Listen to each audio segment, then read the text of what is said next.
Nós estamos de volta com o TV Mar News, nessa edição especial dessa sexta-feira, a gente falando aqui com a cobertura especial para você que nos acompanha a respeito da pandemia do novo coronavírus, né? E a gente vai conversar agora via Skype com Omar Borio, direto de Turim, lá de Itália. A gente vai conversar com ele para saber como é que está a situação na Itália. Bom dia para você, Omar, tudo bem? Bom dia. Digamos tudo bem, né? Apesar que, na verdade, não está tudo bem. Mas é o jeito. Pois é, eu queria que você pudesse passar para a gente o panorama hoje aí na Itália. Como é que está a situação? A situação aqui na Itália está muito séria agora, porque tem muitos casos. Ontem tivemos a notícia que a Itália passou, enquanto a número de pessoas falecidas por conta do vírus, a China. Então, é o país onde mais morreram pessoas por conta do coronavírus. E os últimos dados dizem que a cada dia tem de 3 a 4 mil contágios. Então, 10 dias atrás aqui foram tomadas medidas muito sérias. Fazem 9 dias que eu não saio de casa, só saí 2 vezes para comprar umas comidas. Mas o resto a gente tem que ficar em casa, só tem algumas categorias de trabalhadores que vai. Mas isso parece que ainda não é suficiente, então o governo está pensando em tomar medidas ainda mais severas, ou seja, fechar todas as atividades produtivas e só deixar abertas as farmácias, os hospitais e as lojas onde vendem comida.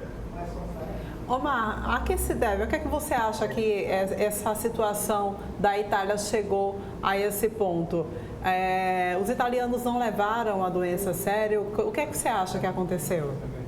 Não sei, porque realmente, assim, eu posso só dar uma minha opinião.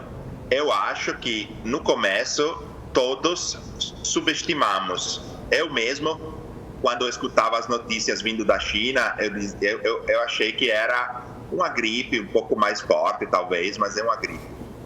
Agora, fazem 2 ou 3 semanas que estamos percebendo que não é assim, que o vírus é muito mais forte, no sentido que ele consegue se espalhar com muita mais facilidade do que o vírus da gripe.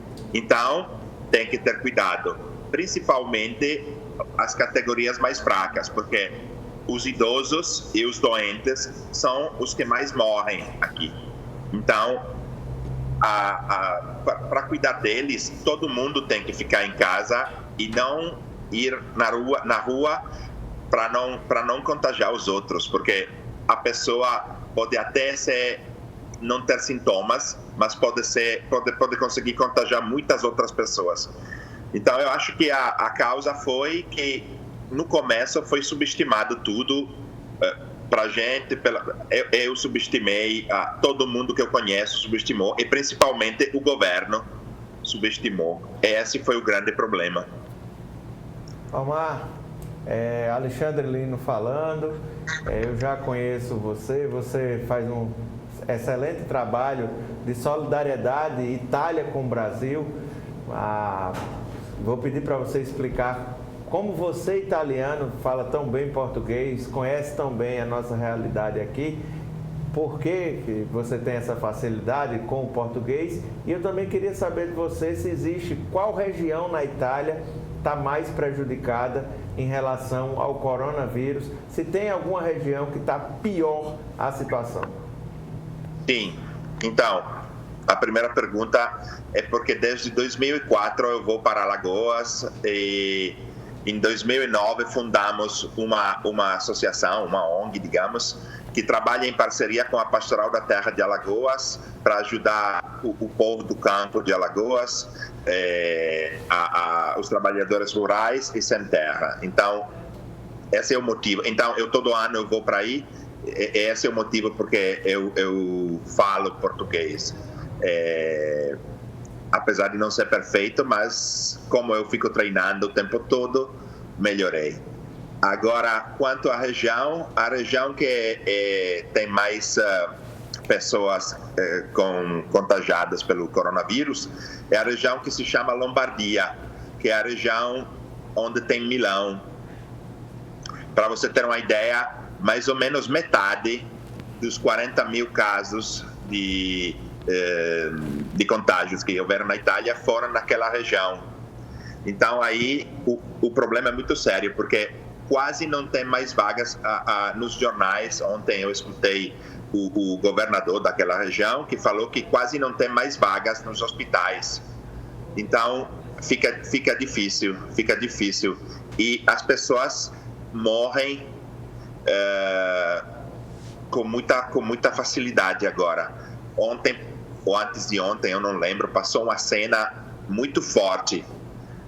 Vários caminhões do exército que iam pegar os corpos das pessoas que tinham falecido, porque nem ambulância suficiente para isso tinha, para levar eles para o enterro.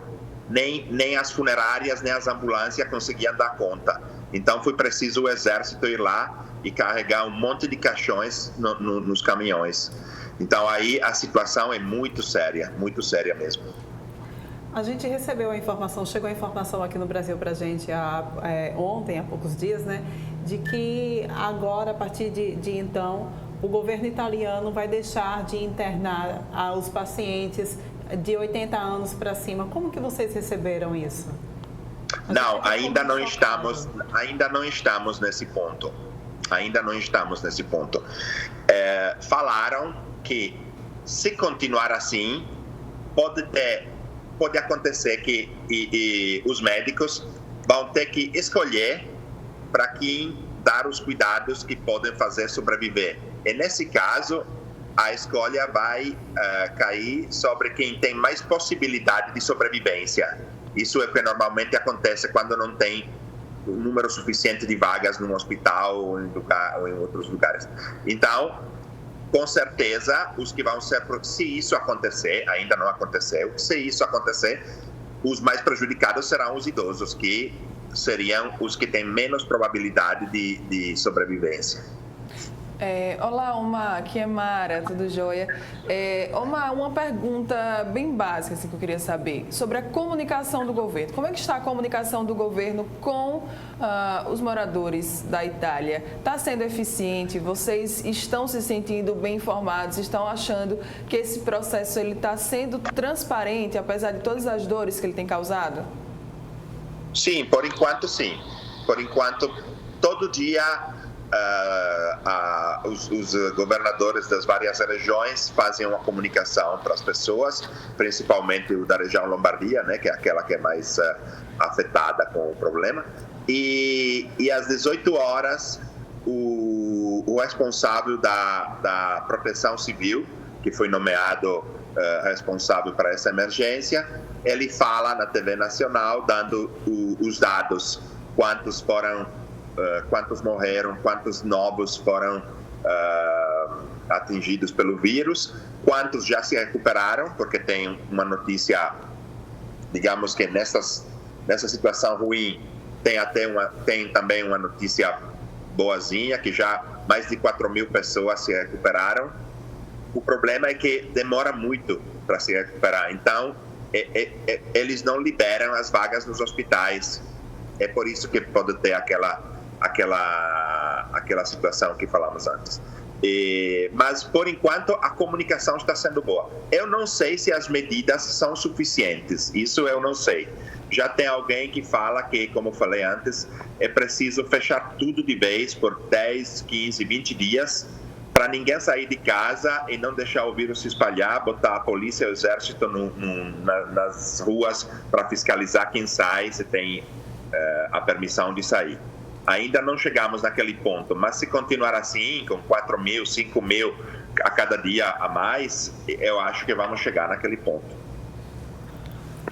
Omar, Alexandre novamente falando. Como é que está sendo a quarentena?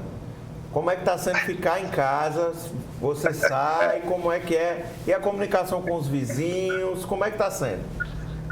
A quarentena é um negócio muito chato, mas é preciso. Eu comecei a quarentena segunda-feira da semana passada, então eu acho que hoje são 11 dias, 10 dias, 11 dias, não sei, nem lembro mais. Eu saí 2 vezes para fazer compras de comida, só. Então, fiquei em casa o tempo todo. Então, a pessoa tem que inventar coisas, né? Eu já li vários livros, eu já fiz videochamadas para todos os amigos. Então, tem que encontrar uma forma. Eu também sou um daqueles que tem a sorte de poder trabalhar em casa, porque posso desenvolver uma parte do meu trabalho em casa. Então, pelo menos 4, 5 horas por dia eu consigo trabalhar. Agora, o resto do dia é complicado. Precisa ter muita paciência e precisa saber que tem que ser assim. Não tem como dizer, vou sair agora, cansei de ficar na quarentena. Não pode, porque isso vai prejudicar a comunidade toda. Então, é um ato de responsabilidade também. Exatamente. Olha, Omar, a gente agradece muito a sua participação aqui no TV Amar News, ao mesmo tempo em que a gente torce para que a situação aí se normalize, para que vocês possam se recuperar. E, de certa forma, vocês estão sendo exemplo aqui para a gente também, né? E a gente espera que a gente consiga sempre importar também os bons exemplos aí de vocês, essa disciplina que vocês têm tido para que a gente possa evitar também que a situação aqui no nosso país piore. Eu espero realmente que a situação no Brasil não se torne igual à da Itália, porque seria um grande problema. Tem alguns estudos, mas ainda não foram comprovados, dizem que o calor não deixa o vírus se espalhar muito. Então, espero que isso ajude o Brasil. Então, boa sorte para todos vocês também. Muito obrigada. Força Itália! Força Itália, obrigado. Obrigada. Olha só, gente, agora a gente vai acompanhar um vídeo de umas alagoanas que estão em Portugal e pedem ajuda para retornar ao Brasil. Lúcia da Silva, sou brasileira, estou querendo voltar para a minha cidade, Maceió, Alagoas, e estou pedindo ajuda dos governos do nosso país. Eu sou Maria Salete Dias de Guzmão, eu sou de Maceió, Alagoas também, estou na mesma situação, oriunda do navio Soberano. Eu sou Sônia Albuquerque, eu estou pedindo ajuda da autoridade, eu quero estar calma.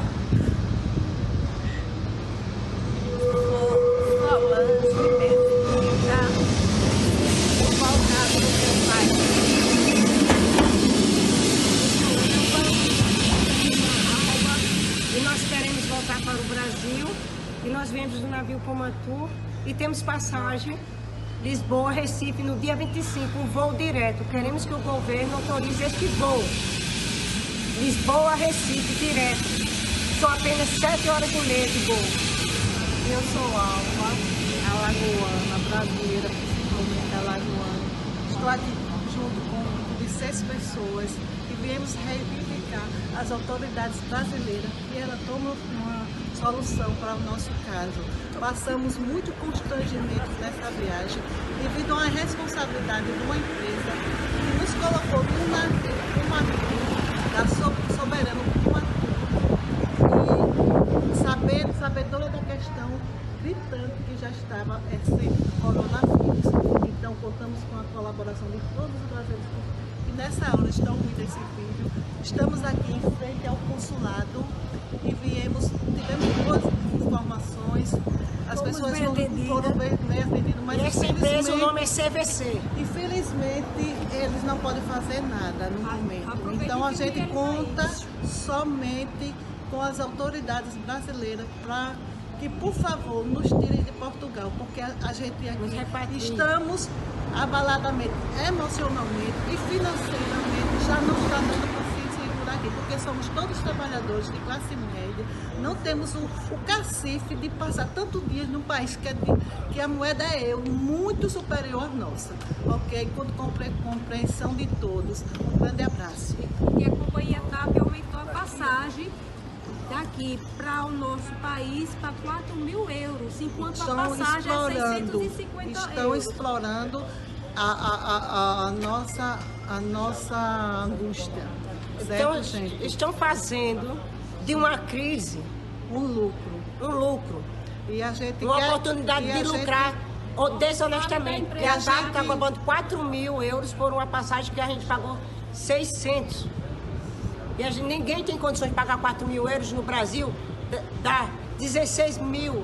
Verdade. No mínimo, já que a 4 gente mil já dá pagou, 20 já que a mil. gente já pagou a viagem, já, E a gente já com a pagou a passagem viagem. já está paga para quinta-feira, certo, Mas foi gente? cancelada. Ok, Mas está obrigada pela cancelada. atenção de vocês. Pois é, viu, gente? E olha só, para você que talvez não esteja sabendo, a Europa ela está com todas as suas fronteiras fechadas, por isso que essas pessoas, esses brasileiros estão lá em Portugal e estão pedindo ajuda ao governo federal para que eles possam retornar ao país, para que eles não possam ficar lá. E uma notícia, gente, também que eu gostaria bastante aqui de compartilhar com vocês, infelizmente, é que o jornalista piauiense, o Marcelo Magno, ele foi diagnosticado com coronavírus. Ele esteve no Rio de Janeiro, no dia 7, para apresentar o Jornal Nacional. Ele participa daquele rodízio de apresentadores do Jornal Nacional. Ele retornou ao Piauí e aí ele ainda chegou a apresentar o jornal local lá do Piauí. Ele foi ao hospital no dia 15 e já foi internado 3 dias depois. O estado dele hoje é grave, tá? Atualizada essa informação, muito triste. A gente tem a foto aí, né, do Marcelo, vocês estão vendo. Tá bastante triste essa informação porque ele está em estado grave e na UTI e respirando com a ajuda de aparelhos. Muito triste e a gente deseja melhoras. Olha só, a gente não para de passar as informações para vocês e a cada vez que a gente passa a informação, a gente sempre acompanha dessa expressão. É muito triste, de fato, tudo que tem acontecido no mundo inteiro é muito triste e a gente precisa ter equilíbrio emocional para conseguir tocar as nossas vidas mesmo diante do que está acontecendo. E é por conta disso que a gente resolveu também trazer ao estúdio uma psicóloga para a gente conversar um pouco sobre essa situação, esse momento de pânico que tanta gente está vivendo. A gente conversa agora com Shaira Tenório, psicóloga, e vai falar um pouco com a gente sobre esse momento. Bom dia para você, Shaira. Bom dia a todos que estão nos assistindo. Inicialmente é um prazer estar compartilhando com vocês acerca de um tema que hoje está sendo tão relevante no nosso contexto atual. Pois é, Shaira, é exatamente o que eu disse, né? A gente muita gente está passando por situação de pânico, está em histeria. Como é que a gente pode conseguir filtrar as informações, como a gente pode conseguir receber as informações, que é muito necessário, e conseguir ter equilíbrio, sanidade num momento desse? Bem, é impossível nós falarmos no coronavírus sem associarmos a alguns desequilíbrios emocionais, alguns desgastes psíquicos que estão realmente levando diversos indivíduos a agirem de forma contrária ao que habitualmente ele é. Na sua integralidade. Então, nós não temos como dissociar, não temos como separar o nosso estado mental neste momento, nesse estado de conflito que nós estamos vivenciando. Primeiro, nós precisamos compreender que o Brasil ele está vivenciando agora um momento de prevenção. Então, é importante que nós, primeiro, nos conscientizarmos disso, não é? De que nós estamos tendo a oportunidade ainda de fazer essa prevenção. Óbvio que já foram confirmados alguns casos, o que ainda nos preocupa ainda mais. Mas é impossível a gente falar sobre o tema sem levar em consideração a ansiedade, o pânico, como você acabou de colocar. Não é? A ansiedade é algo que é uma reação natural do ser humano. Nós temos ansiedade quando, por exemplo, nós estamos diante de um conflito, diante de uma situação de perigo, de risco. E ela é, com moderação, algo que é natural e bom, positivo para o ser humano. Ocorre que, em casos pontuais, específicos, nós temos a ansiedade como algo que pode ficar exacerbada ou além do natural. E isso traz consequências negativas para o ser humano. Então, é quase que impossível hoje nós falarmos sobre coronavírus e dizer que nossa ansiedade é positiva. Ela é algo bom, porque não é. Nós estamos associando a um cenário novo. E o ser humano, ele tem dificuldade de lidar com o novo. Por quê? Porque o novo, ele nos traz medo, nos traz insegurança. Então, como lidar com o medo e com a insegurança? Vendo outros relatos, como nós acabamos de ver o Omar, que estava na Itália e trouxe as informações tão atuais de lá, um país que vive uma situação de total caos, de desespero. Então, nós não conseguimos fazer com que essa ansiedade ela seja algo natural. Mas nós precisamos, e aí é o ponto relevante, nós precisamos fazer com que a gente utilize algo que na psicologia nós temos, que é a resiliência. A resiliência ela é a capacidade de você lidar e se adaptar a novas mudanças, a novos cenários. É preciso fazer esse enfrentamento da situação sem comprometer 100% ou, sei lá, 50% ao nosso estado psíquico, porque a nossa mente ela é capaz de controlar o nosso todo. Então, se nós estivermos desgastados mentalmente, nós vamos ter um desequilíbrio total e nós não vamos conseguir lidar com a situação de forma efetiva. Eu tenho muitos amigos que são hipocondríacos e eles estão sofrendo muito com essa situação, com esse cenário em que é um cenário que é muito volátil, né? A gente recebe informações o tempo todo, a gente vai dormir com informação, acorda, já tem outra enxurrada de informações e por mais que assim, que eu converse com eles, eu percebo que é como se não diminuísse a ansiedade deles, eles choram, estão sem dormir à noite, estão preocupados com os pais, com os familiares. E essas pessoas, né? O que a gente poderia falar para esse grupo específico? Exatamente, Mara. É muito conflitante tudo isso que nós estamos vivenciando. Não é? Você trouxe uma situação importante que foi das pessoas que já são hipocondríacas. O nosso cenário atual, ele na verdade, a modernização que nós vivemos, ela nos faz ter uma coisa que é muito positiva, que é a tecnologia. O avanço da tecnologia é algo muito bom para a gente como ser humano, mas ele também traz aspectos muito negativos para nós. Por exemplo, a veiculação de informações inverídicas, elas podem fazer com que o nosso adoecimento mental ele seja muito mais do que o que deveria ser, porque tem pessoas que não conseguem filtrar essas informações. Então, sobretudo, é necessário que haja conscientização de que a gente precisa ver o que de fato é verídico ou não, para que a gente possa fazer exatamente esse filtro e não entrar, por exemplo, nos toques, tem pessoas que estão excessivamente fazendo uso do álcool gel porque a mídia está nos incentivando a fazer isso, a tomar algumas medidas de precaução que incluem isso, mas para quem é hipocondríaco, isso se exacerba, isso se altera, isso faz com que seja tudo muito mais aflorado. E aí é que tem que realmente parar, desacelerar. Nós vivemos uma sociedade que nos convida o tempo inteiro a ser muito ágeis, a ser muito acelerados, e nós estamos sendo convidados de uma forma inesperada a desacelerar, a parar e pensar que nós precisamos nos prevenir. Mas para nos prevenir, nós precisamos estar bem mentalmente. É impossível que a gente consiga lidar com uma situação conflitante se nós estivermos mentalmente destruídos ou mentalmente fragilizados. A gente, óbvio, não tem como sair disso de uma forma, tá tudo tranquilo, essa situação não é tão relevante assim, está ok, mas nós precisamos, de fato, parar e sermos resilientes. É preciso utilizar a resiliência. Essa é uma sugestão, inclusive para quem está nos assistindo agora, que por mais que na prática isso não seja tão fácil e tão comum, nós precisamos utilizar a resiliência de forma mais concreta, para que a gente possa ter um equilíbrio emocional. Shaira, você falou em prevenção, falou em resiliência, eu quero tocar num tema muito delicado. A morte. Ao que tudo indica, o coronavírus vai trazer mortes. Já está trazendo no Rio São Paulo e se chegar aqui pode trazer também. Como é que preparar o coração e a mente para a morte? O ser humano ele não está preparado para a perda. Se você parar para observar no seu contexto de vida atual ou como um todo, nós não estamos preparados para perder. A gente não quer perder, não é? E a morte é uma perda irreparável. É uma perda que a gente não consegue ter aquilo como se fosse um bem material de volta. Então, nós precisamos nos conscientizar de que a situação, ela sim nos remete a um caos, mas nós precisamos ter o equilíbrio emocional para lidar, inclusive, com situações de perdas. E isso inclui as mortes, não é? Que já vem sendo confirmadas até aqui no nosso país, e nós precisamos ter um preparo maior. Então, para as pessoas que realmente não estão conseguindo lidar com isso, a sugestão é fazer psicoterapia, né, para trabalhar essa questão da perda. Para os familiares que estão perdendo, é necessário também vivenciar esse luto, trabalhar esse luto, para que seja possível prosseguir sem que haja um dano maior. Shaira, para as pessoas, a gente sabe, a preocupação, como você bem citou, a preocupação é necessária, a ansiedade é normal, mas como a gente pode perceber que está passando do limite, e para as pessoas que estão passando do limite, qual é o ponto que a gente deve dizer, eu preciso agora procurar um especialista? Exato. A ansiedade, como eu falei anteriormente, ela é algo positivo na nossa vida se ela é usada com moderação.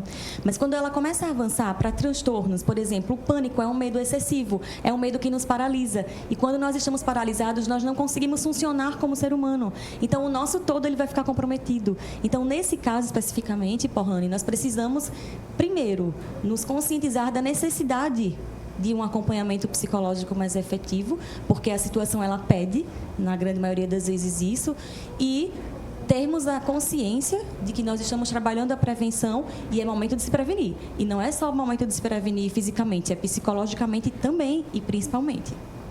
Ok, olha, eu agradeço muito a sua participação aqui no TV Mar News e a gente vai agora, diretamente com o Fernando Palmeira, que está nas praias aqui de Maceió, lá na Pajuçara, para mostrar como é que está o fluxo de pessoas por lá. Vamos conferir?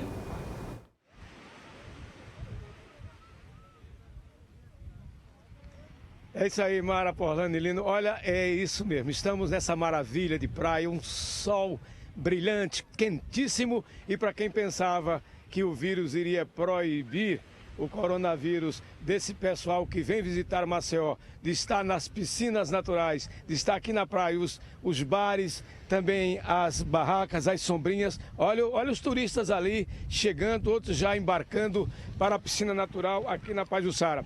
A proibição aconteceu para o litoral norte, Costa Dourada, Costa dos Corais.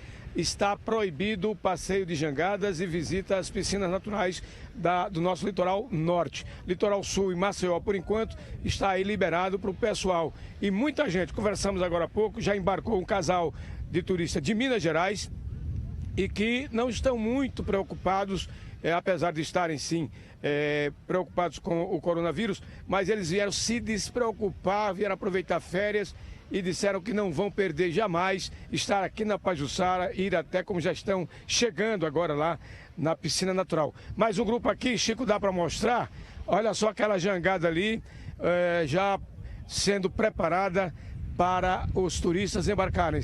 Os jangadeiros aqui estão todos praticamente, os que vieram trabalhar, estão ocupados, estão ativamente acompanhando, embarcando o pessoal até a piscina natural.